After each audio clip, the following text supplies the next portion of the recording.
Oi, meu nome é Andreia e eu tenho uma condição que é tão grave que ninguém no mundo quer ser meu amigo. Bom, tudo estava tranquilo até os meus 14 anos. Eu demorei para me desenvolver, então quando a puberdade chegou, eu fiquei super animada. Mas coisas estranhas começaram a acontecer. Eu sei que a puberdade é cheia de coisas malucas acontecendo, mas o que estava rolando não era normal. Eu notei que as minhas mãos estavam crescendo de um jeito estranho. É como se elas estivessem inchando com grandes calombos por todo lado. Alguns dos meus dedos até começaram a se fundir. Parecia que eu estava me transformando numa lagosta ou algo assim. Tudo começou nas férias de verão. Eu fiquei com medo e vergonha, então não contei aos meus pais e escondi as mãos usando mangas compridas. Eu mal saía do meu quarto. Mas quando tive que voltar para a escola, eu entrei em pânico. Minhas mãos estavam completamente cobertas pelas mangas, mas eu sabia que isso seria um grande problema durante a aula. Tentei esconder meus dedos e então eu percebi que eles estavam grandes demais para digitar. Tamara, minha melhor amiga, viu o que estava acontecendo e perguntou se eu estava bem. E foi aí que a Lisa, a garota mais popular da escola, olhou para mim. Ela começou a dizer coisas cruéis, perguntando se eu era burra demais para acompanhar os outros. A maior parte da turma riu. O professor se sentiu mal por mim, e isso só piorou as coisas. Ele se aproximou para me mostrar o que eu estava fazendo de errado na frente de todo mundo. Eu tentei afastar o professor, mas minhas mangas caíram.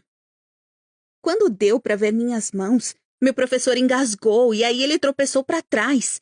Parecia que ele tinha visto um fantasma. Ele ficou tão chocado que deixou escapar um "O que há de errado com as suas mãos?". A turma toda estava olhando para mim, rindo. Eu me escondi no banheiro pelo que pareceu ser uma eternidade. Depois, a enfermeira entrou e perguntou se podia ver o que estava acontecendo. Mas quando ela viu minhas mãos, ela ofegou e cobriu os olhos com horror. Até a enfermeira ficou com nojo de mim. Ela ligou para os meus pais para me buscarem imediatamente e eles me levaram ao hospital na mesma hora. Eles ficaram furiosos comigo por não ter contado antes o que estava acontecendo.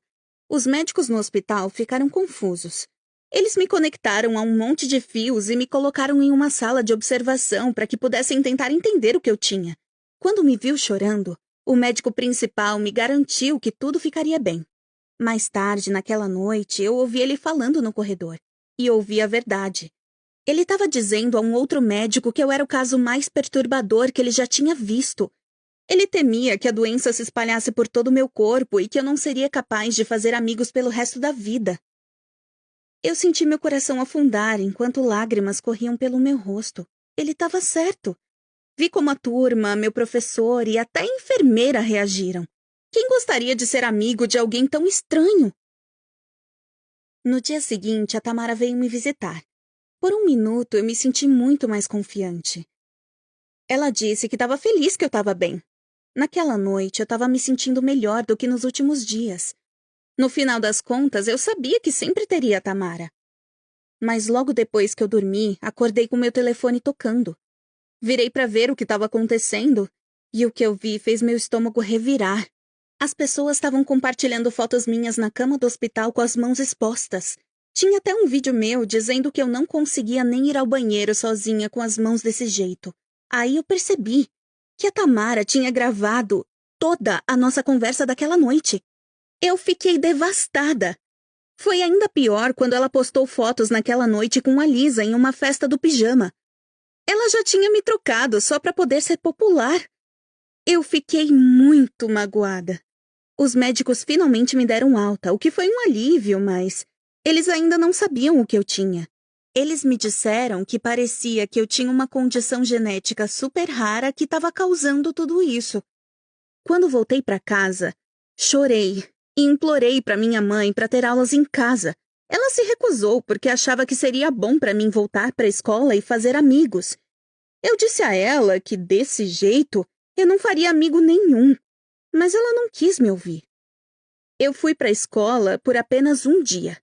Quando cheguei lá, minha mesa tinha uma lagosta desenhada. Ninguém falava comigo e toda vez que eu olhava, meus amigos de turma estavam rindo ou até me encarando. Eu corri para casa. Minha mãe tentou me levar para a escola de novo, mas eu me recusei e disse que eu fugiria e nunca mais voltaria se ela tentasse me fazer voltar para lá.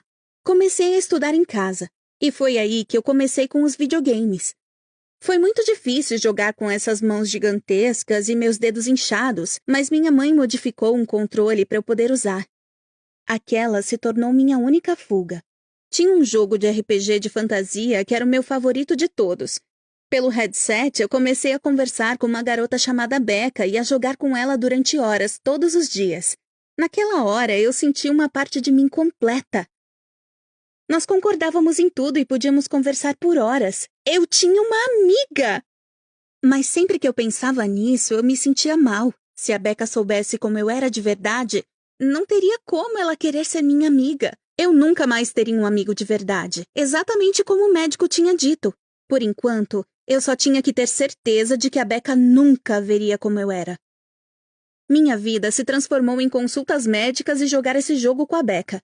A minha condição só ficava pior a cada dia que passava. Todos os meus dedos estavam se fundindo e estavam com o triplo de tamanho de mãos normais. Até meus antebraços e pulsos começaram a inchar. Dormir, jogar, até comer ou me mexer se tornou desconfortável. Um dia eu estava me sentindo super deprimida. Minha mãe veio toda feliz e disse que tinha uma surpresa chegando para mim. Achei que talvez fosse um novo videogame ou algo assim, mas aí meu celular tocou. A Becca me mandou uma foto dela do lado de fora do aeroporto da minha cidade, sorrindo. Surpresa! Vejo você daqui a pouco. O meu coração parou. Corri para minha mãe perguntando o que raio estava acontecendo, e ela disse que tinha pagado para trazer a Becca para vir me visitar. Eu não estava acreditando. A Becca nunca mais falaria comigo depois que me visse. Eu não sabia o que fazer, eu estava em pânico. Num impulso, eu corri para fora de casa. Estava escurecendo, mas eu não me importei. Eu corri com lágrimas escorrendo pelo meu rosto. Me escondi em um parque, com muito medo de voltar para casa, mesmo quando a lua já estava bem alta no céu. O parque era perigoso e tinha gente gritando e brigando por todos os lados. Mas eu estava com tanto medo de encontrar a Becca que fiquei lá. Logo pude ouvir as sirenes dos carros de polícia por toda a cidade. Eles chamavam pelo meu nome e avisavam as pessoas para procurarem por mim. Finalmente um dos policiais apareceu e apontou a lanterna para o parque. Quando chegou em mim, ele veio na minha direção. Eu tentei correr e ele me garantiu que estava tudo bem e que ele precisava colocar algemas em mim para minha proteção. Mas quando ele tentou me algemar, ele não conseguiu prender os meus pulsos enormes. O policial me deixou em casa. Lá dentro, a Becca e minha mãe estavam esperando. A Becca correu e me abraçou, dizendo o quanto ela estava feliz em me ver. Eu fiquei envergonhada e disse a ela que tinha vergonha da minha aparência, mas a Becca sorriu.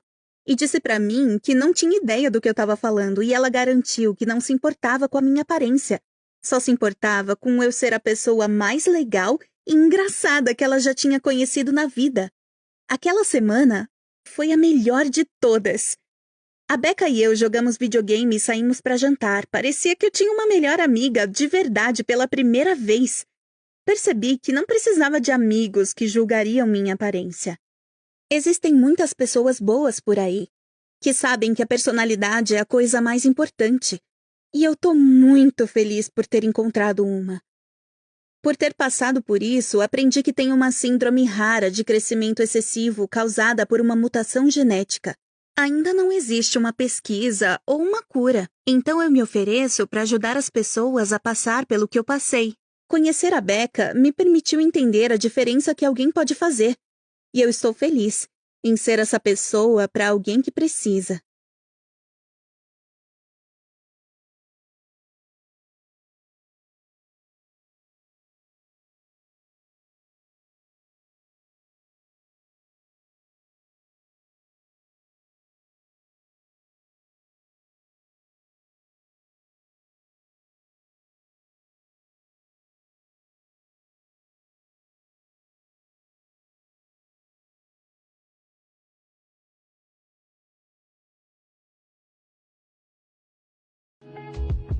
Você gostou da história? Não esqueça de curtir o vídeo, comentar e se inscrever no Assim Aconteceu. Nós postamos vídeos novos toda semana.